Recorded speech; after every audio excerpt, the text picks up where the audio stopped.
పామరు శాసనసభ్యులకి ఆయన ఎన్నికైన దగ్గర నుంచి ఆయన పని ఏంటంటే ఎక్కడ అవినీతి చేద్దామా, ఎవరి భూములు దోచుకుందామా, ఎవరికి దోచిపెడదామా అనే కార్యక్రమం తప్ప ఎక్కడ కూడా పామరు శాసనసభ్యులకి ఈ నియోజకవర్గ ప్రజల యొక్క సమస్యలు పట్టవు.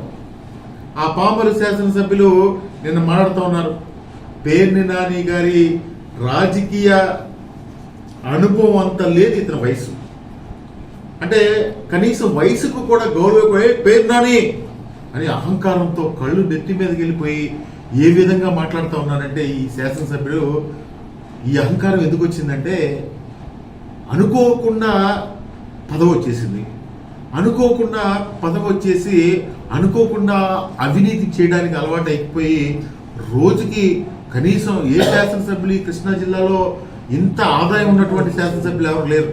అంటే దాదాపుగా రోజుకి 50 లక్షల రూపాయలు ఈ ఎమ్మెల్యే సంపాదిస్తూ ఉన్నారు. ఒక ఉదాహరణ తీసుకుంటే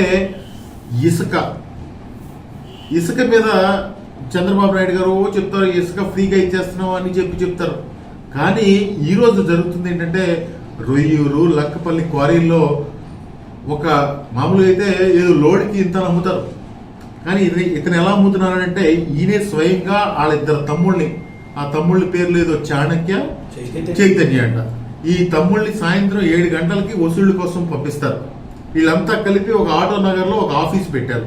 ఈ ఆఫీస్ పెట్టి అక్కడ కూడా సెటిల్మెంట్ చేసుకుంటారు. ఈ రొయ్యూరు లంకపల్లి క్వారీల్లో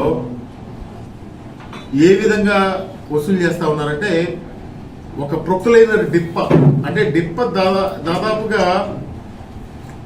1000 రూపాయలు ఎంత తోలుతా ఉన్నారు. అంటే ఒక 15 డిప్పలు వేస్తే 15,000 రూపాయలు ఒక లారీకి వసూలు చేస్తా ఉన్నారు. ఎవరికి ఫ్రీ అంటే ఈ వర్ల కుమార్ రాజాకి ఫ్రీ.